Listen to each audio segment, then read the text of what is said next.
Film ini bercerita tentang seorang pria bernama Yong-Hu yang setiap akhir tahun tanggal 31 Desember menunggu seorang wanita yang ia cintai di sebuah taman. Hal itu terus-menerus dilakukannya walaupun yang ditunggunya itu tidak pernah datang. Bahkan kalian yang cukup jenius sekalipun pada akhirnya akan merasa cerita pada film ini sungguh membagongkan. Semuanya bermula saat Yong-Hu masih duduk di sekolah dasar. Waktu itu sedang diadakan pekan olahraga siswa-siswi di sekolah. Yong-Hu saat itu menjadi salah satu peserta lari 100 meter. Dalam kesempatan itu dirinya terjatuh di tengah-tengah pertandingan. Nah, saat itu semua orang telah mencapai garis finish, kecuali dirinya. Tidak ada lagi yang peduli dengan perlombaan itu. Semua murid di sekolah bergembira dan bersorak merayakan kemenangan bagi siswa-siswi yang menang. Namun di sini terlihat seorang wanita muda dan sangat cantik masih setia menunggu Yong-Hu di garis finish. Jadi kalian sudah tahu kan kenapa si Yong-Hu ini bisa cinta mati kepada seorang wanita? Ya, itu lahir dari sebuah momen penantian kecil yang sederhana namun begitu tulus dan berarti baginya. Wanita ini bernama Gong So-yeon.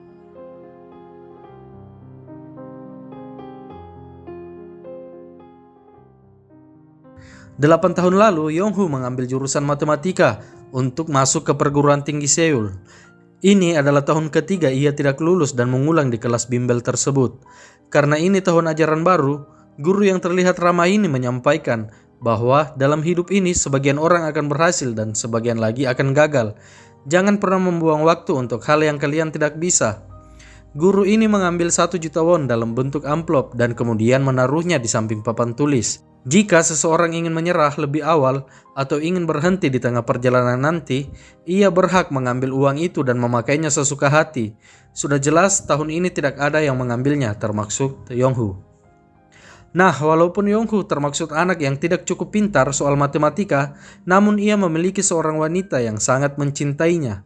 Wanita ini bernama Heni. Saking sukanya ia kepada Yong-Hu, dirinya rela dengan sengaja mengulang pada kelas matematika agar bisa tetap bersama. Kecantikan Heni tidak usah diragukan lagi. Terkadang hal itu berhasil membuat Yong-Hu menjadi salah tingkah. Nah, karakter Heni dalam film ini sangat menawan. Kalian harus menonton filmnya. Sesampainya di rumah sehabis mandi, Yong-Hu mengeluarkan buku matematika dari dalam tasnya. Berencana akan mengerjakan beberapa soal. Ternyata tidak satu pun dari soal itu yang bisa ia kerjakan. Dirinya terlihat pusing dan sedikit frustasi.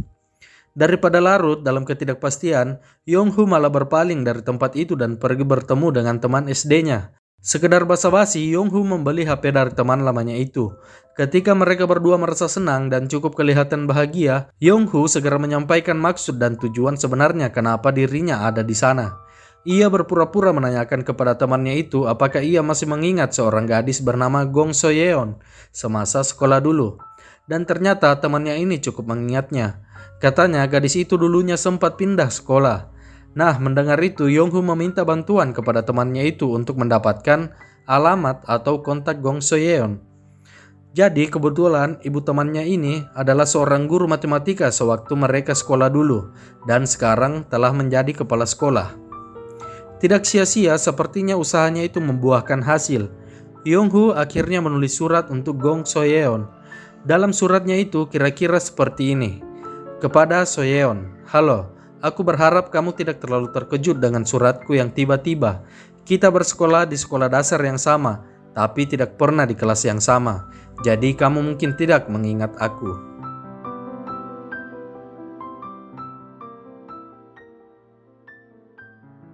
Wanita cantik ini adalah So-hee. Sehari-harinya ia membantu sang ibu menjaga toko buku milik keluarganya.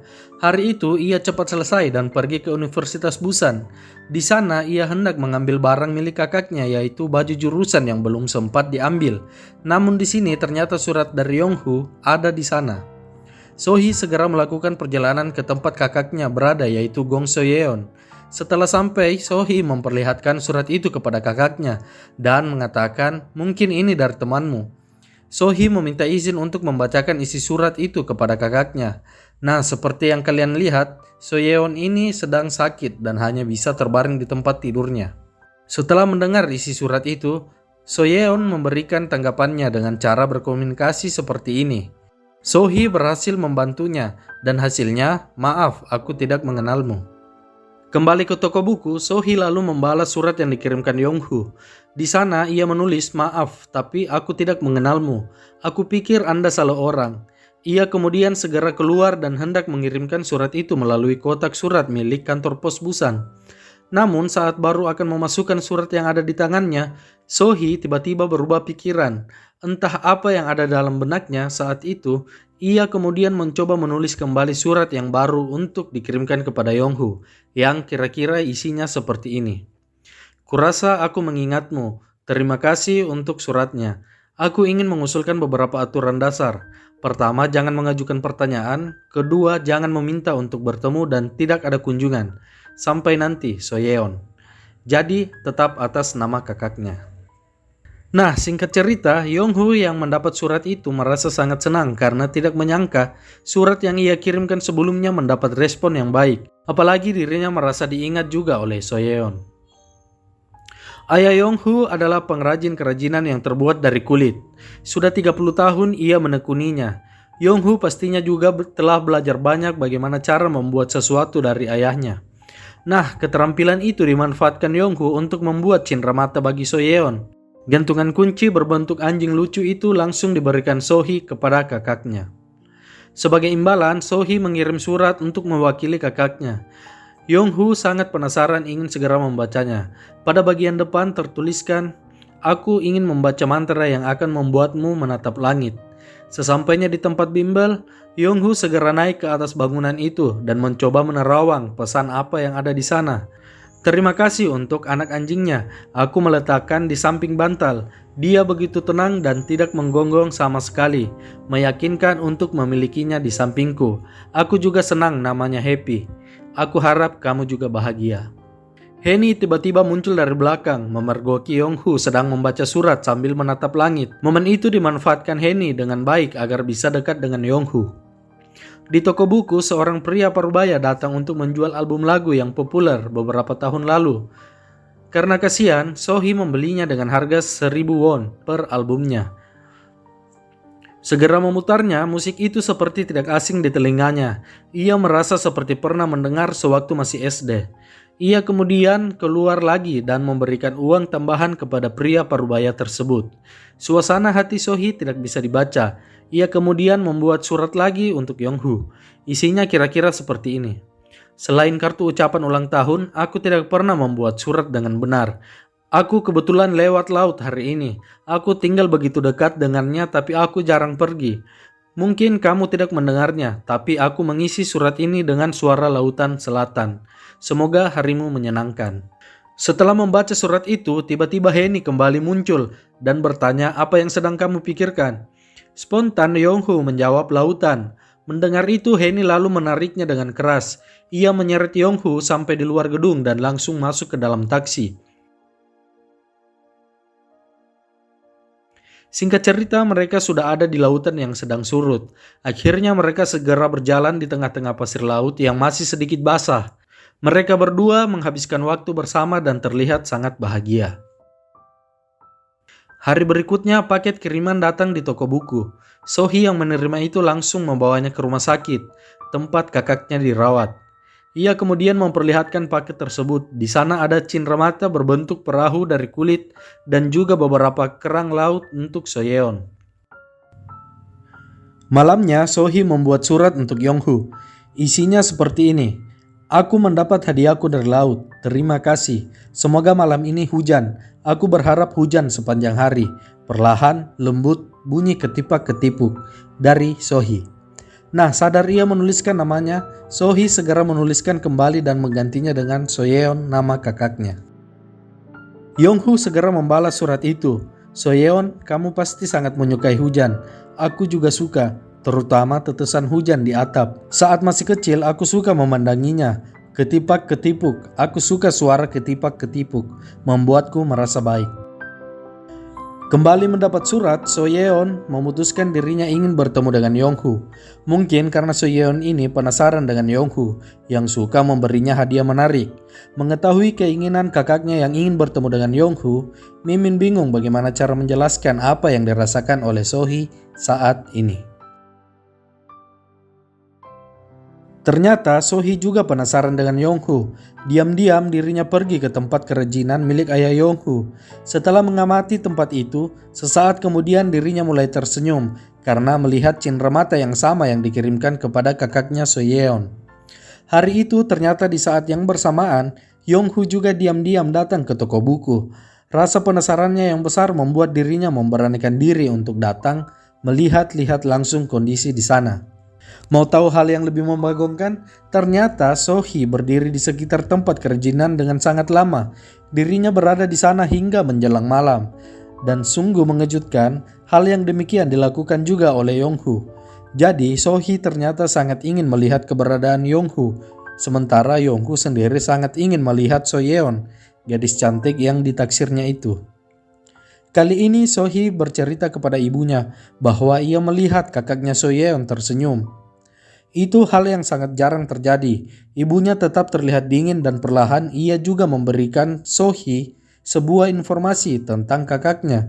Ia bercerita bahwa dokter telah memberitahukan kalau umur kakaknya sudah tidak lama lagi. Diprediksi bahwa sisa hidup tinggal 1 bulan lagi. Mendengar itu Sohee langsung terdiam dan tidak bicara lagi. Sohee yang sangat sayang dengan kakaknya Soyeon tidak menyia-nyiakan waktu yang singkat itu. Dirinya kemudian membawa kakaknya ke taman dan membiarkan Soyeon melihat dunia luar. Dia juga mengabadikan beberapa gambar kakaknya itu. Yonghu mendapat kiriman foto Soyeon. Ini pertama kalinya ia melihat walaupun hanya dari samping. Namun perasaannya begitu gembira. Ia terlihat bahagia lain-lain. Yonghu akhirnya memberanikan diri. Ini adalah permulaan kenapa ia menunggu setiap tahunnya di sebuah taman. Ia akhirnya membuat surat yang isinya seperti ini. Aku mengumpulkan keberanian untuk memberitahumu sesuatu. Jika kau memberiku kesempatan, aku ingin menunjukkan diriku yang lebih baik. Bisakah kita bertemu pada tanggal 31 Desember nanti? Di depan sekolah lama kita? Mungkin. Meski kini sudah hilang. Walaupun Sohee yang selalu menerima surat dari Yonghu, Sohee selalu menyampaikan pada kakaknya Soyeon. Pesan ajakan bertemu Yonghu mendapat respon dan balasan dari Soyeon. Kira-kira seperti ini bunyinya. Kamu bertanya, bisakah kita bertemu? Ya, aku ingin bertemu denganmu. Aku ingin hidup, tetapi aku juga berbohong padamu. Jadi aku ingin siap. Mari kita bertemu tanggal 31 Desember jika hujan. Itulah satu-satunya janji yang bisa aku buat untukmu.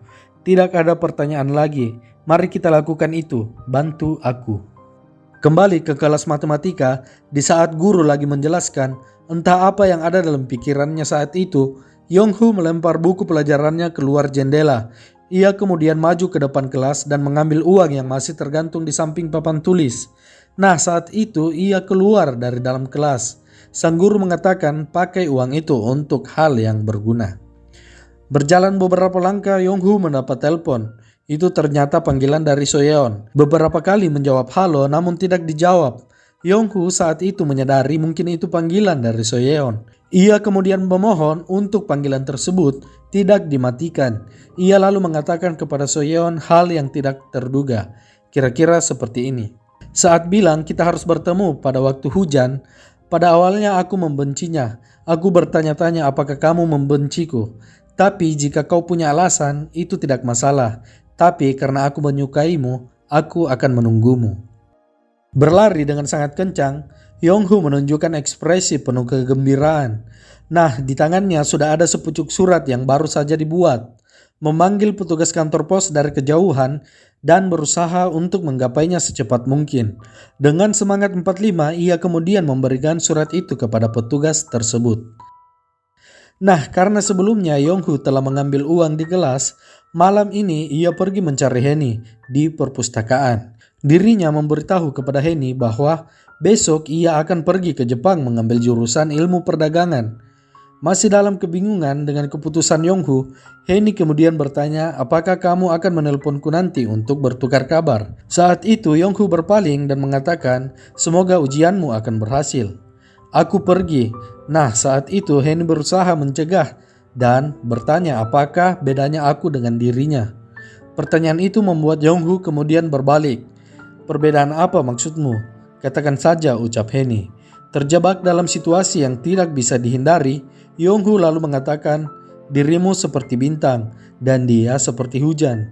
Kau bersinar dengan terang, tapi dia memberiku kenyamanan." Setelah mengatakan itu, Yonghu akhirnya benar-benar pergi. Pada bagian selanjutnya, kita diperlihatkan Soyeon meneteskan air mata. Itu karena dirinya sedang bermimpi bermain perahu menggunakan cindera mata pemberian dari Yonghu. Tapi siapa sangka ternyata itu adalah akhir dari perjalanan hidupnya. Wanita pujaan Yonghu itu dinyatakan telah meninggal. Di rumah pemakaman, Sohee terlihat menyisipkan semua cindera mata dan surat yang telah dikirimkan oleh Yonghu, termasuk juga surat terakhir yang dikirim Yonghu sebelum Soyeon meninggal. Singkat cerita, Yonghu akhirnya telah kembali dari Jepang. Dirinya membuka usaha sendiri dan memberi nama lokakarya payung ketipak-ketipuk. Untuk pertama kalinya setelah hari itu, Henny akhirnya bisa bertemu dengan Yonghu lagi. Walaupun sudah lama tidak bertemu, mereka masih bisa terlihat nyaman cerita satu sama lain. Kunjungan Henny bukan hanya itu saja. Pada kesempatan lain, mereka berdua terlihat berjalan bersama. Setelah sampai di toko milik Yonghu, Henny mendapatkan hadiah khusus yang dibuat hanya untuknya. Membuka payung itu, Henny merasa sangat terharu. Pada bagian di dalam, ia mendapati ada lukisan aurora yang indah dan dipenuhi oleh banyak bintang-bintang. Hilang kontak dengan Soyeon tidak masalah bagi Yonghu, karena mereka telah berjanji untuk bertemu. Setiap akhir tahun, tanggal 31 Desember, Yonghu menunggu Soyeon di taman bekas sekolah dulu. Ia terus berharap agar turun hujan di akhir tahun, namun harapannya itu tidak pernah terjadi. Dia juga menyadari bahwa dirinya tidak akan pernah bertemu Soyeon jika hujan tidak turun. Puncak dari keresahan itu, Yonghu memutuskan untuk mencari informasi terbaru tentang Soyeon. Dirinya datang lagi ke Universitas Busan untuk menanyakan kontak terbaru Soyeon.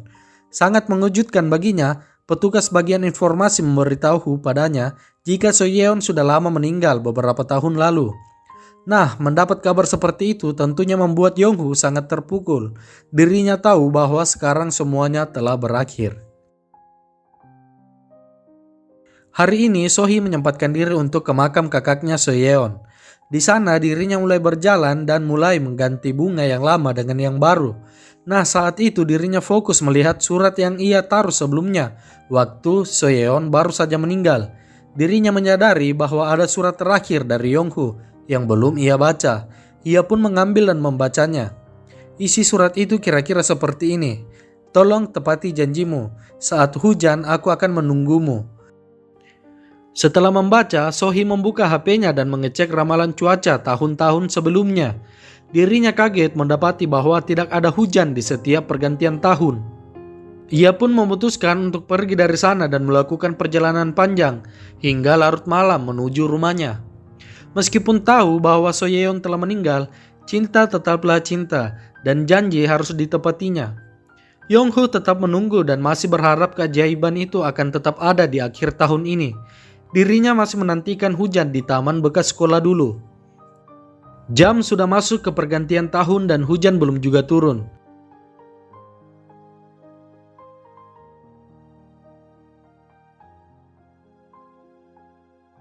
Yonghu memutuskan untuk kembali ke rumahnya.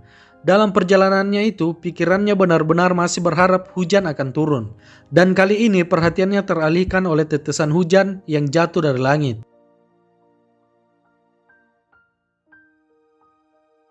Ia pun segera berbalik dan lari sekencang mungkin di tengah kerumunan orang. Tujuannya sudah pasti, ia kembali menuju taman. Di bagian lain, kita diperlihatkan Sohee yang sedang berhenti di persimpangan jalan untuk istirahat. Saat itu dirinya juga terkejut melihat tetesan hujan yang jatuh perlahan membasahi kaca mobilnya. Dan waktu itu ia memutuskan untuk pergi ke taman. Nah, Yonghu akhirnya sampai di taman saat hujan masih deras-derasnya. Hal yang sudah lama ia tunggu-tunggu terjadi juga. Dalam kesempatan ini dirinya setia menunggu keajaiban yang pada akhirnya benar-benar terjadi. Sohee akhirnya tiba di sana. Di akhir film dijelaskan, gadis muda ini berlari dan bertanya kepada ibunya, "Di mana baju olahragaku?" Di sini ibunya menjawab, "Itu masih belum kering. Pakai punya kakakmu saja." Nah, di sini Soyeon mengatakan kepada adiknya berlari dengan kencang dan raih posisi pertama. Aku sangat buruk dalam berlari. Apakah ada keajaiban? Balas Sohee. Aku akan berdoa untuk keajaiban itu, tegas Soyeon. Oke, aku akan berlari untukmu juga, kata Sohee. Film pun berakhir.